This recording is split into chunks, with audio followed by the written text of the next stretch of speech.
Onse Vader bo in die hemele, heilig is u grote naam. Laat die heerskappy nou tot ons kom. Laat u wil hier op die aarde staan, net soos bo in die hemel rein. Want aan u behoort die koninkryk en die groot krag en die heerlikheid tot in ewigheid. Amen. Tot in ewigheid. Amen. Goeiedag geliefdes. 1 Samuel 1 vers 9 tot 16 vertel 'n besondere verhaal van 'n besondere bidder. En die gevolge van haar gebed het so ver in Israel se geskiedenis gereik. Kom ons lees dit. Dis 1 Samuel 1 van vers 9 af. Op 'n keer na die offermaaltyd in die Silo het Hanna opgestaan, terwyl die priester Eli op sy stoel langs die deurkusyn langs die tempel van die Here gesit het. Sy was bitter hartseer, en terwyl sy tot die Here gebid het, het sy onbedaarlik gehuil. Sy het 'n gelofte afgelê en gesê: Here Almagtige, as U tog op my ellende wou let, en aan my U dienares wou dink, en my nie vergeet nie, en aan my 'n seun gee, sal ek hom sy lewe lank aan U gee, as 'n teken daarvan sal sy hare nie afgesny word nie. Sy het lank tot die Here gebid, en Eli het stip na haar mond bly kyk. Hanna het in haar gedagte gepraat, net haar lippe het geroer. Eli kon nie haar stem hoor nie, en daarom het hy gedink sy is dronk. Hy sê te vir haar: Hoe lank wil jy dronk bly? Loop, word eers nugter. Nee meneer, ek is maar net 'n vrou wat diep te neergedruk is. Ek het nie wyn of bier gedrink nie. Ek het my hart uitgestort voor die Here. Moet tog nie dink ek is 'n slegte vrou nie. Dis oor my groot smart en leed dat ek so lank bly praat het. En ons weet almal wat hier gebeur het. Wat gebeur hier? Hier kry ons 'n vrou met 'n werklike eksistensiële krisis in haar lewe. Jy sien, as vrou is sy heeltemal onsuksesvol in haar bestaansdoel. Want die bestaansdoel van 'n vrou in hierdie tyd, dis so baie anders as ons tyd, maar in hierdie tyd is 'n vrou se waarde daaraan gemeet aan hoeveel seuns sy vir haar man in die wêreld kan bring. En hierdie vrou het niks. En op grond van hierdie eksistensiële krisis van haar, is sy stikkend voor die Here. As jy hier lees, dan kom jy agter, maar hierdie vrou was diep ontroerd. Sy was diep te neergedruk. Sy was baie hartseer. En daarom bid sy, en sy bid so intens, dat die priester dit mis, dat sy bid. Hy dink, sy's dronk. Kan jy jou voorstel, dat jy so gebroken raak, en so in jou kop gelowig met God besig is, dat net jou lippe beweeg. Soveel so, dat selfs heilige mense, die heilige man, dink jy is dronk. Maar kom ons sê een ding vir mekaar. Hierdie was 'n kragtige gebed. Dit het Samuel na vorentoe laat kom. Een van die grootste profete, een van die grootste leiers in Israel ooit. 'n absolute man van God deur en deur, van kleins af tot by sy dood.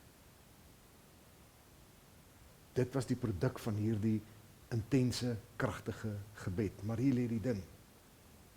Intense, kragtige gebed. Gebed wat tot verkeerlik gesien is en ervaar is deur ander as dronkenskap. Maar dit is 'n kragtige gebed. Want dit kom uit 'n opregte hart van diep hartseer en depressie. Dit kom deur so te bid dat daar vir haar niks anders oor is om te doen nie, net haar lippe beweeg. Sy is so gefokus op haar God en op die uitkoms wat sy so graag van God wil hê, sodat sy darm net weer as mens waarde kan hê. En ja, die Here het haar gehoor. En die Here het vir haar geskenk. En sy het nie 'n lewe saam met haar seun gehad nie. Haar seun het in die tempel groot geword. Haar seun het in die volk en vir die volk groot geword en oud geword. Van die seun self het sy maar min kon geniet. So wat is kragtige gebed? Kragtige gebed is daardie gebed wat jou laat verkrummel voor God. Wat jou in afhanklikheid laat verkrummel voor God.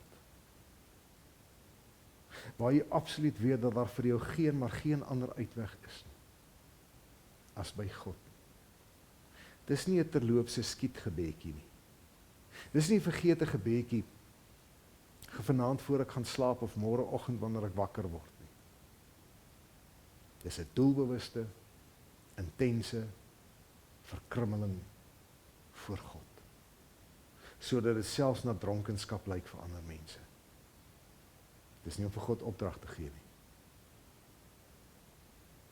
Maar dis om regtig stikkend voor God al jou vertroue in hom te stel.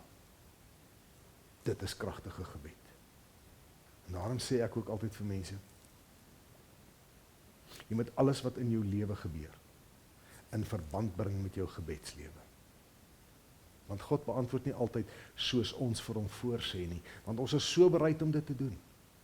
In ons arrogansie partykeer sal ons vir God sê en hom vertel wat ons nodig het, en hoekom ons dit nodig het, en hoe hy dit vir ons moet gee.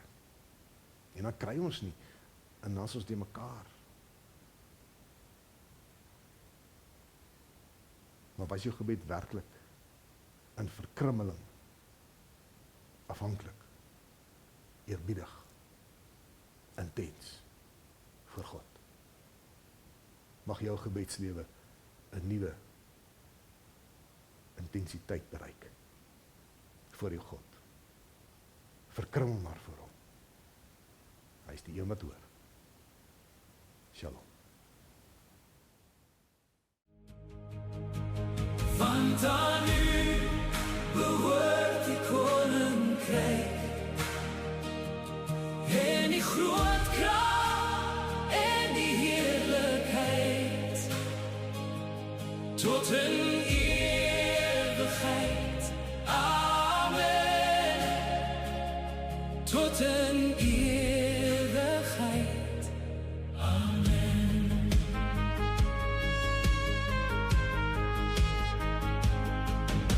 Skenk aan ons vandag ons voeding, Heer, en wissal ons oortredings uit. Soos ons ook andere vergewe. O, vou ons toe in u besluit. Want aan u behoort die koninkryk en die groot krag en die heerlikheid tot in ewigheid. Amen. Tot in ewigheid. Amen.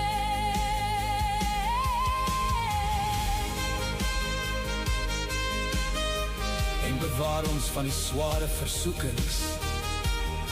Ja, verlos ons van die bose se mag. U is ons rots, ons lig in die donker, ons buig voor die glorie en die krag. Want aan u behoort die koninkryk en die groot krag